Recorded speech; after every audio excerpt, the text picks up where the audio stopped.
मुसलमानों 24 घंटे के अंदर तुम्हें ऊपरी असम का हिस्सा खाली करना पड़ेगा। जी हाँ दोस्तों, बिल्कुल सही सुन रहे। 24 घंटे का अल्टीमेटम असम के मुसलमानों को मिला है कि असम का जो ऊपरी इलाका है उसको खाली कर दो। सबका साथ, सबका विकास, सबका विश्वास जीतने वाली भारतीय जनता पार्टी के शासन में देखिए मुसलमानों के साथ क्या हो रहा है, कैसा सुलूक हो रहा है। ये वही असम है दोस्तों जहां पर सबसे पहले मदरसा को खाली कराया गया, मदरसा पर ताला लटकवा दिया गया हेमंत बिस्वा शर्मा के जरिए।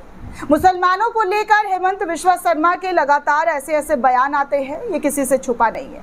आप गूगल पर भी जाकर सर्च करेंगे विवादित बयान असम सीएम, आपको सब नजर आ जाएगा कि क्या क्या चीजें नहीं की गई। उसके बाद बांग्लादेशी बता कर असम से और वहां के कई इलाकों से मुसलमानों को जबरदस्ती पलायन कराने की भी रिपोर्ट निकलकर सामने आई। अब एक ऐसी खबर सामने आई है दोस्तों जहां पर मुसलमानों के लिए रहना दोभर हो गया है। ऐसा वैसा नहीं बल्कि बुरी तरीके से दोभर हो गया है।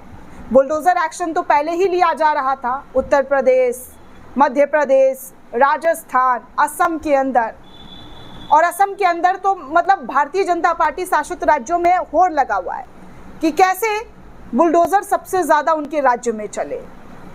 ऐसा लग रहा है कि जितना ज़्यादा बुलडोजर वो चलवाएंगे उतना ज़्यादा बड़ा इनाम जो है उनको दिल्ली दरबार से मिलेगा। तभी तो दोस्तों असम के हालात ऐसे हो गए हैं मुसलमानों के कि बद से बदतर। खबर ये बताई जा रही है दोस्तों कि असम में 350 मुसलमान परिवार को प्रशासन ने बेदखल कर दिया है। 350 मुसलमान परिवारों को बेदखल असम सरकार के जरिए कर दिया गया है। प्रशासन ने खुद 350 मुसलमानों को कहा है, उनके परिवार के लोगों को कहा है कि पूरी तरीके से असम को खाली कर दिया जाए, जो ऊपरी इलाका है। खबरों की बात की जाए दोस्तों तो असमिया राष्ट्रवाद ग्रुप्स ने मुसलमानों को धमकी देते हुए कहा है कि मियाओं को 24 घंटे में ऊपरी असम खाली करना होगा। अब आप सोच सकते हैं कि मुसलमानों की स्थिति क्या और किस तरीके की है। पहले तो दाढ़ी, टोपी, मस्जिद के आगे जो नाच गाना और जितनी भी चीज़ें होती थी वो सब आपने देखा, लेकिन अब सीधे तौर पर धमकियां दी जा रही है। भारतीय जनता पार्टी के कई नेता विधायकों के बयान भी आपने सुने होंगे दोस्तों, जहां पर मुसलमानों को प्रताड़ित करने उनको के खिलाफ अनगढ़ बयान, जिसमें नीतीश राणे का भी नाम है जो महाराष्ट्र के मंत्री भी हैं। अब ऐसे में असम से भी ये खबर सामने आ रही है, रिपोर्ट सामने आ रही है धमकी देते हुए कि मियाओं को 24 घंटे का समय है और अगर उस 24 घंटे में वो नहीं खाली करते हैं तो फिर वो अपनी तरीके से कार्रवाई करेंगे, अपनी तरीके से। हालांकि तमाम मीडिया में आप इन खबर को ढूंढिएगा तो नहीं मिलेगा। कुछ 4 चैनल हैं जो वेब पोर्टल उनके ज़रिए साझा किया है। अब जैसे कि देखिए जी न्यूज़ के हवाले से, जी सलाम के हवाले से खबर शेयर किया गया है और मजाल हो कि किसी भी मेन स्ट्रीम मीडिया ने ऐसी खबर चलाई हो, बताई हो कि देखिए मुसलमानों को लेकर कैसी चीज़ें हो रही है। मुसलमानों का नाम किसी आतंकवाद के नाम में आ जाए या कोई भी अगर ना भी आए तो जोड़ दिया जाता है, षड्यंत्र रच लिया जाता है।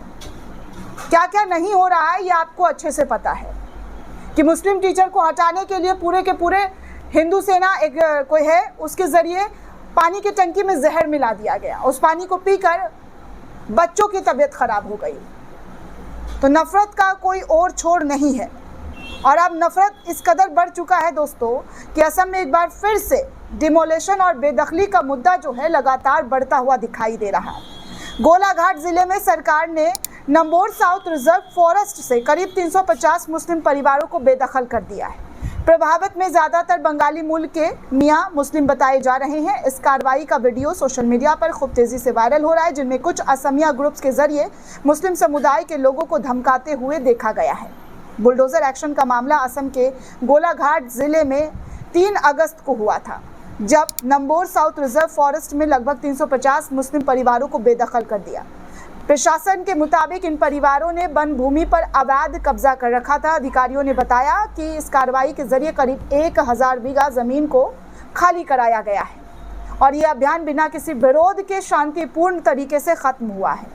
अब इन परिवारों में ज़्यादातर लोग बंगाली मूल के मुसलमान हैं जो 1980 के दशक से यहाँ रह रहे थे। कुछ ने 1978 से ही इस भूमि पर बसे होने का दावा किया था। राजनीतिक दलों के जरिए हेमंत बिस्वा सरकार की इस कार्रवाई पर सवाल खड़े हुए हैं। कथित तौर पर अल्पसंख्यक को टारगेट करने के आरोप लगाए गए हैं।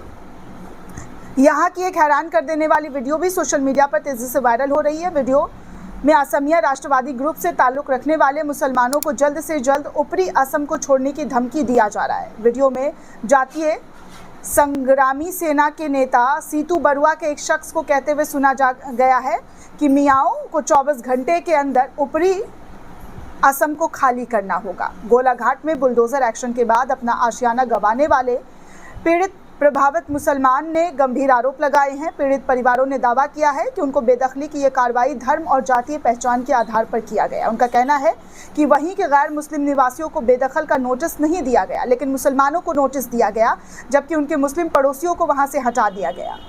अब आप सोच सकते हैं कि क्या और किस तरीके की कार्रवाई हो रही है, कैसा कैसा आरोप लग रहा है। इन आरोपों पर असम के मुख्यमंत्री हेमंत बिस्वा शर्मा ने सफाई देते हुए कहा है कि सरकार सिर्फ संदिग्ध विदेशियों के जरिए किए गए अतिक्रमणों के खिलाफ कार्रवाई कर रही है। हेमंत बिस्वा शर्मा ने कहा है कि स्वदेशी लोग अगर कहीं रह रहे हैं तो हम उसे अतिक्रमण नहीं मानते हैं। जो बांग्लादेश से आए हैं सिर्फ उन्हें हटाया जा रहा है। स्क्रॉल में छपी रिपोर्ट के मुताबिक 16 जून को अब तक दोस्तों असम में कुल 7 बेदखली अभियान चलाए जा चुके हैं, जबकि 5300 से ज़्यादा परिवारों को हटाया गया है। इनमें ज़्यादातर बंगाली मूल के मुस्लिम निवासी हैं। इनमें से कई लोग अब तिरपाल और प्लास्टिक की झोपड़ियों में रहने को मजबूर है, क्योंकि उनका घर, उनका मकान, उनका आशियाना उनसे छीन लिया गया है। भारतीय जनता पार्टी के शासन में जो जुल्म सितम मुसलमानों पर हो रहा है वो किसी से छुपा नहीं है, लेकिन ऐसे किसी को घर से निकाला जाएगा, बेदखल किया जा रहा है, धमकियां मिल रही है, तो ये बेहद खतरनाक है दोस्तों। अरब के मुसलमानों को गले लगाना और भारत के मुसलमानों को दुरकारना, ये कोई इंसाफ नहीं है। जितना चौड़कर भारतीय जनता पार्टी अपनी बातों को आगे रखती है, उतने ही शिद्दत के साथ वो सच साबित करे, तब समझ में आता है कि जो बोलती है वो करके दिखाती है। लेकिन ऐसा यहाँ दिखाई देता नहीं है।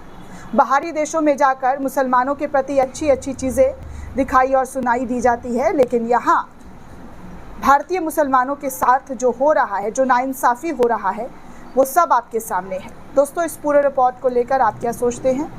आपकी क्या प्रतिक्रिया है? हमें कमेंट करके ज़रूर बताइएगा। साथ ही साथ चैनल को ज़्यादा से ज़्यादा लाइक, शेयर और सब्सक्राइब करना बिल्कुल भी ना भूलें। शुक्रिया दोस्तों।